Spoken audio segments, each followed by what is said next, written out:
ओडिशा में सरकारी भवन से जिंदा पेंगोलिन का रेस्क्यू किया गया है। 3 तस्कर गिरफ्तार किए गए हैं। Udanti Sitanadi tiger reserve की बड़ी कार्रवाई है। नमस्कार, मैं हूं रवि तिवारी। आप देखना शुरू कर चुके हैं लोकल टीवी छत्तीसगढ़। गरियाबंद जिले से वन्य जीव तस्करी के खिलाफ एक बड़ी और चौंकाने वाली कार्रवाई सामने आई है। Udanti Sitanadi tiger reserve और ओडिशा के खरियार वन मंडल की संयुक्त टीम ने ओडिशा के नोआपाड़ा जिले में कार्रवाई करते हुए एक जिंदा पेंगोलिन को रेस्क्यू किया है। सबसे हैरान करने वाली बात यह है कि तस्करों ने पेंगोलिन को छिपाने के लिए एक शासकीय भवन को ही सेफ हाउस की तरह इस्तेमाल किया था। संयुक्त टीम ने कार्रवाई करते हुए इस मामले में 3 आरोपियों को गिरफ्तार किया है। बरामद किए गए जिंदा पेंगोलिन का वजन करीब 7 किलोग्राम बताया गया है। अब आपको पूरी कार्रवाई सिलसिलेवार बताना शुरू करते हैं। वन्य जीवों की सुरक्षा और अंतर्राज्यीय वन्य जीव गलियारे को सुरक्षित रखने के लिए छत्तीसगढ़ और ओडिशा की वन विभाग की टीमें लगातार अभियान चला रही है। प्रेस नोट के मुताबिक जारी किए गए प्रेस विज्ञप्ति के मुताबिक छत्तीसगढ़ शासन के वन मंत्री केदार कश्यप जी, प्रधान मुख्य वन संरक्षक ओम प्रकाश यादव जी और Udanti Sitanadi tiger reserve Raipur के मुख्य वन संरक्षक और क्षेत्र संचालक गुरुनाथ एन जी के निर्देश के अनुसार वन्य प्राणी सुरक्षा को लेकर लगातार जो कार्रवाई की जा रही है।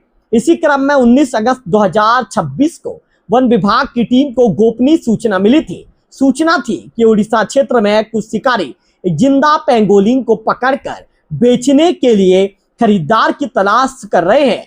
सूचना मिलते ही Udanti Sitanadi tiger reserve Gariaband और ओडिशा के सोनाबेड़ा सेंचुरी से चिड़े वन्य जीव गलियारे को सुरक्षित रखने के उद्देश्य से कार्रवाई की योजना बनाई गई। उपनिदेशक Udanti Sitanadi tiger reserve Varun Jain ji और वन मंडलाधिकारी खरियार अजीज खान जी के नेतृत्व में छत्तीसगढ़ और ओडिशा की संयुक्त टीम का गठन किया गया।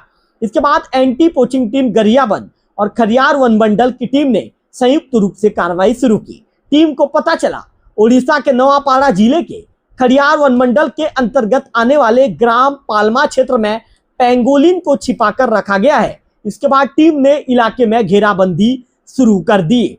देर शाम संयुक्त टीम ने पालमा गांव में सिंचाई योजना से संबंधित एक शासकीय भवन पर छापा मारा।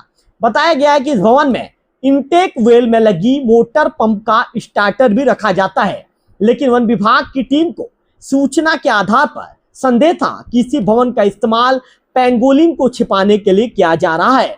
जब टीम ने भवन में दबिश दी तो वहां से एक जिंदा पेंगोलिन बरामद हुआ। इस पेंगोलिन का वजन करीब 7 किलोग्राम बताया गया है। वन विभाग की इस कार्रवाई के बाद पेंगोलिन को तत्काल सुरक्षित तरीके से बाहर निकाला गया और उसे खरियार रोड स्थित पशु चिकित्सक की देखरेख में ले जाया गया। अब इस मामले में सबसे बड़ा खुलासा यह है कि पेंगोलिन को केवल छिपाया ही नहीं गया था, बल्कि उसके बेचने के लिए कथित तौर पर खरीदार की भी तलाश की जा रही थी। जारी किए प्रेस नोट के मुताबिक पेंगोलिन को 9 अगस्त को पकड़कर रखा गया था, यानी करीब कई दिनों तक इस वन्य जीव को कथित तौर पर कब्जे में रखा गया और इसे बेचने के लिए खरीदार की तलाशी भी की जा रही थी। वन विभाग की टीम ने कार्रवाई के दौरान संबंधित कर्मचारी को भी हिरासत में लिया।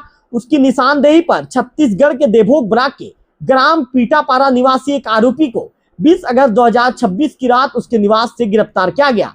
इसके बाद उसे ओडिशा के खरियार रेंज को सुपुर्द किया गया। आरोपियों से पूछताछ और उसकी निशानदेही के आधार पर 21 अगस्त 2026 को अन्य 2 आरोपियों को हिरासत में लिया गया। इस पूरे मामले में ओडिशा के खरियार रेंज द्वारा OR नंबर 145 दिनांक 20 अगस्त 2026 को जारी किया गया। वन्य जीव संरक्षण से जुड़े मामले में वन्य प्राणी संरक्षण अधिनियम 1972 के विभिन्न धाराओं के तहत कार्रवाई की जा रही है। अब बात करते हैं गिरफ्तार किए गए 3 आरोपियों की।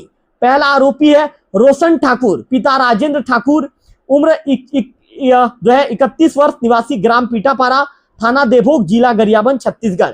दूसरा आरोपी है बाल कृष्णा हाथी, पिता मैं आपको बता दूं कि पिता बीरा हाथी, उम्र 30 वर्ष, निवासी ग्राम पालमा, थाना खरियार, जिला नोआपाड़ा, उड़ीसा। और तीसरा आरोपी है सोनू हाथी, पिता पुस्तम हाथी, उम्र 40 वर्ष, निवासी ग्राम पालमा, थाना खरियार, जिला नोआपाड़ा, उड़ीसा। प्रेस नोट के अनुसार इन तीनों को पेंगोलिन के कथित शिकार और व्यापार के मामले में गिरफ्तार किया गया है। इसके बाद तीनों आरोपी को माननीय न्यायालय खडियार के समक्ष पेश किया गया। न्यायालय के आदेश के बाद तीनों आरोपियों को न्यायिक हिरासत में जेल दाखिल कर दिया गया है। वहीं वन विभाग की जांच अभी खत्म नहीं हुई है। प्रेस नोट के मुताबिक इस मामले में मुख्य शिकारी और कुछ बिचौलिए अभी भी फरार हैं। वन विभाग की टीमें उनकी तलाश और पतासाजी कर रही है।